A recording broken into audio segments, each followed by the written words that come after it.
No doubt धुरंधर ने जो महफिल सजाई है वो ऐसी महफिल है जिसमें शामिल हर कोई होना चाहता है, बस तरीके सबके अपने अपने अलग अलग हैं। धुरंधर जहां रिकॉर्ड पर रिकॉर्ड बनाती जा रही है, वहीं धुरंधर ने आज एक ऐसा अनोखा रिकॉर्ड बनाया है जो अब कौन सी मूवी ऐसी आएगी जो इस रिकॉर्ड को तोड़ पाएगी। भाई धुरंधर रिलीज हुई, पहले दिन इसने 43 करोड़ कमाए, जो इसका जीरो डे कहा जाएगा, जो पेड प्रीमियर था। फिर इसने थर्सडे को 102 करोड़ रुपीज अर्न किए। नेक्स्ट डे फ्राइडे इसने 80 करोड़ रुपीज अर्न किए। अप्रॉक्सीमेटली चल रहे हैं, कुछ लाख अगर दाएं बाएं रह जाएंगे फिर जोड़ लिए जाएंगे।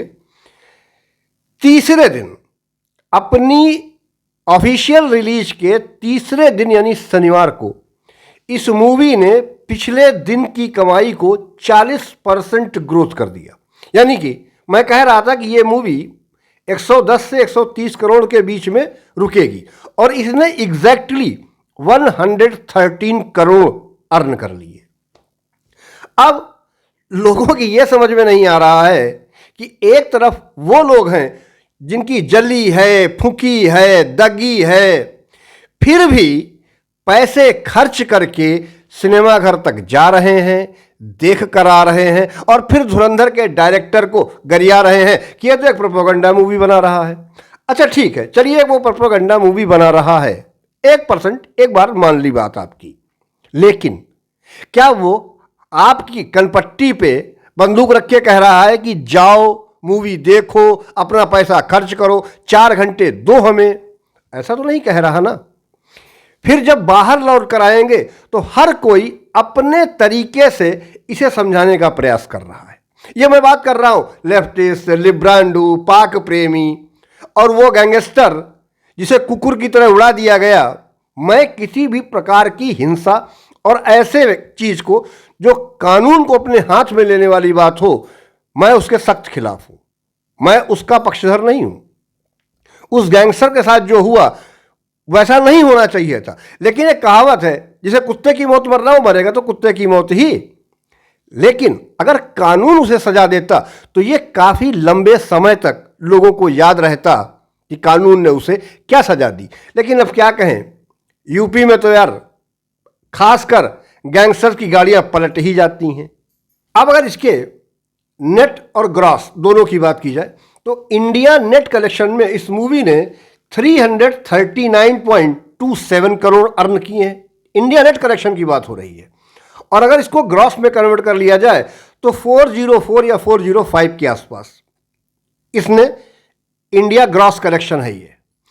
अब जहां विदेश में जो वर्ल्ड वाइड कलेक्शन इसका है, विदेशों में इसको 96 करोड़ ग्रॉस, यानी कि टोटल ग्रॉस कलेक्शन इस मूवी का हो गया 501, जो कि अगर नेट कलेक्शन निकाला जाए तो लगभग 421 करोड़ के आसपास आता है।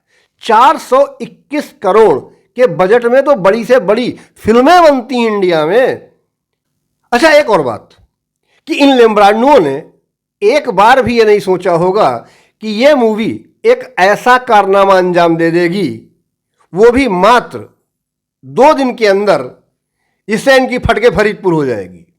भाई देखिए, एक बार 100 करोड़ क्रॉस करना हम मान सकते हैं बहुत बड़ा बस था, बहुत बड़ी हाइप थी, लेकिन फिर अपनी रिलीज के तीसरे दिन 100 करोड़ नहीं 113 करोड़ 113 करोड़ ये मूवी पहुंची है इंडिया नेट कलेक्शन में, जिसमें कन्नड़, मलयालम, तेलुगु और तमिल के भी 10 करोड़ हैं। यानी हिंदी की टोटल कमाई इसकी अब भी 100 करोड़ से ऊपर अकेले की है, 103 करोड़। यह पहली मूवी थी धुरंधर जिसने हिंदी में इतने बड़े झंडे गाड़े थे कि 1307 तक पहुंची। और यह मूवी साउथ में भी अप्रिशिएट की गई, तब तो वहां से 100 करोड़ से ऊपर कलेक्शन लेके आई। तमिल और तेलुगु में रेंग रही थी, वहां भी यह जंप मार गई है। 9 करोड़ 95 लाख रुपीस दोनों भाषाओं से। गजब गजब का कलेक्शन किया इसने। और एक तरफ यह है, दूसरी तरफ उस्ताद भगत सिंह अपना ओजी डिप्टी सीएम पवन कल्याण, उनकी मूवी भी धड़ल्ले से चल रही है। तेलुगु में वो बवाल काटे हुए हैं, उस पर बात किसी और वीडियो में करेंगे। अब एक और चीज़ जो इन्होंने सबसे ज़्यादा फैलाई है वो ये है कि इस देश का हिंदू और मुसलमान, उस दोनों के बीच में खाई पैदा कर रही है ये धुरंधर मूवी। आदित्य धर, जिन्होंने अपने एक इंटरव्यू में कहा कि वो डिस्लेक्सिया से परेशान थे तो उन्हें पढ़ने लिखने में बहुत दिक्कत थी। एक चीज़ में तो दिक्कत नहीं थी, दिमाग में रखने की, यहाँ खाका भरने की। जब ये बंदा उरी बना रहा था तब इसने जसकीरत सिंह रंगी, तब इसने बता दिया था। राकेश बेदी को तब इन्होंने कैप्चर करने की सोच ली थी। यानी ये पहले से ही बहुत दूर की सोच के चल रहा है। अब कई मरी जा रही हैं इस बात को लेकर कि ये धुरंधर 5 तक आएगा, धुरंधर 6 तक आएगा, जबकि अभी आदित्य धर ने धुरंधर 3 का भी कोई ऐलान नहीं किया है।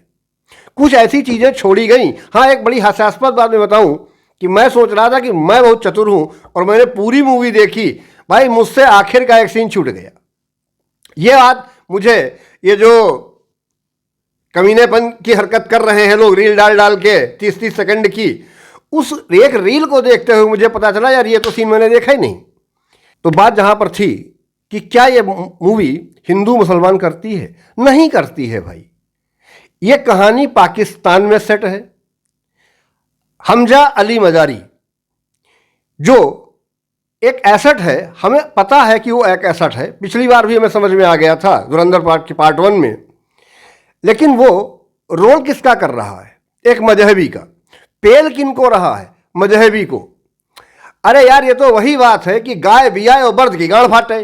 ये सीधी सीधी यही बात तो हुई कि कौन कहां क्या कर रहा है, तुम्हें दिक्कत हो रही है। यही शाहरुख खान, आमिर खान, सलमान खान, ये तीनों खान अपनी अपनी एक डेट फिक्स किए हुए थे। कोई क्रिसमस पर आता था, कोई ईद पर आता था, कोई दिवाली पर आता था। 2 कौड़ी की पिक्चर सिर्फ औरत चोद के चला जाता था। औरत चोदने से अब फिल्में नहीं चलने वाली हैं। दर्शक इतना समझदार हो चुका है, अब आपको ये बात माननी पड़ेगी कि अगर आपकी मूवी कंटेंट ओरिएंटेड नहीं है तो भैया कुकुरमुत जाएंगे सिनेमाघरों में, ये तय है। और एक चीज और लिख लीजिए, जो लोग इसे मजहबी नाम दे करके इसे प्रोपेगेंडा बता रहे हैं, भाई कहीं से भी किसी भी प्रकार से किसी एक सीन को उठाकर लाओ जिसमें ये मूवी ये कह रही हो कि ये हिंदुस्तान का हिंदू और हिंदुस्तान का मुसलमान है जो आपस में टकरा रहा है। अबे सटक उटक गए हो क्या तुम सबके सब? बात समझ नहीं आ रही है कि वो इतनी दूरदर्शिता से चला है तभी। और एक और चीज़ जो बहुत ज़रूरी है, जो लोग इसको पिछले फिल्म की तुलना में कम करके बता रहे हैं, कई यूट्यूबर्स हैं, मैं अभी उनके नाम लेकर के बाकायदा वीडियो बनाऊंगा। ठीक, बड़े यूट्यूबर्स हैं। मैं यूट्यूब के समंदर का एक लार्वा हूं और वो इस समंदर के मगरमच्छ हैं। लेकिन जो चीज गलत कही है उस पर प्रश्न तो उठाऊंगा, क्योंकि डरता तो मैं भगवान से भी नहीं हूं, फिर ये तो है इंसान ही। और एक और बात जो बहुत जरूरी है डिस्कस करना, कि क्या कालखंड नहीं देखा था?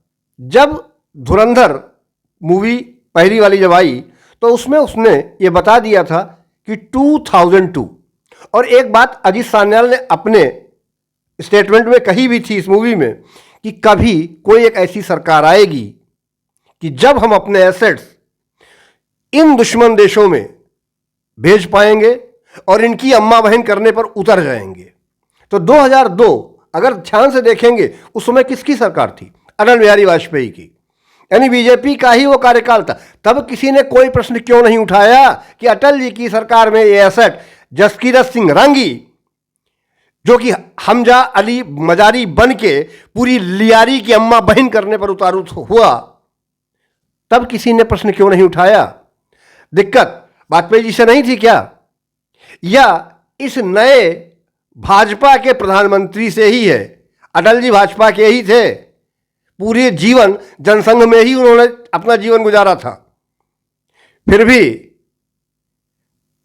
कोसना तो केवल मोदी को है। अभी इस मूवी के लिए वीकेंड का एक दिन बाकी है, जो है संडे। संडे को ये मूवी कितना धमाल मचाती है, कहाँ तक पहुँचती है, किस जादुई आंकड़े को ये पूरे वीकेंड में कवर करती है, ये सब देखने वाला होगा। मेरी पूरी नज़र इस पर बनी रहेगी और आपको एक एक चीज़ की डिटेल दूंगा, कोशिश करूंगा। और हाँ, जो बात मैंने कही है ये वीडियो डालने की, उसमें कम से कम मैं 2 दिन लूंगा। यूट्यूब के समंदर के मगरमच्छ और शार्क हैं वो लोग। खैर, आपको कैसा लगा? 113 करोड़ की कमाई। हिंदी सिनेमाई जगत के इतिहास में पहली बार किसी हिंदी मूवी ने हिंदी भाषा के दम पर 2 बार 100 करोड़ का आंकड़ा टच किया। 200 करोड़ 2 दिन में। मिलते हैं आपसे इसके अगले वीडियो में या किसी अन्य वीडियो में। तब तक के लिए जय हिंद, वंदे मातरम।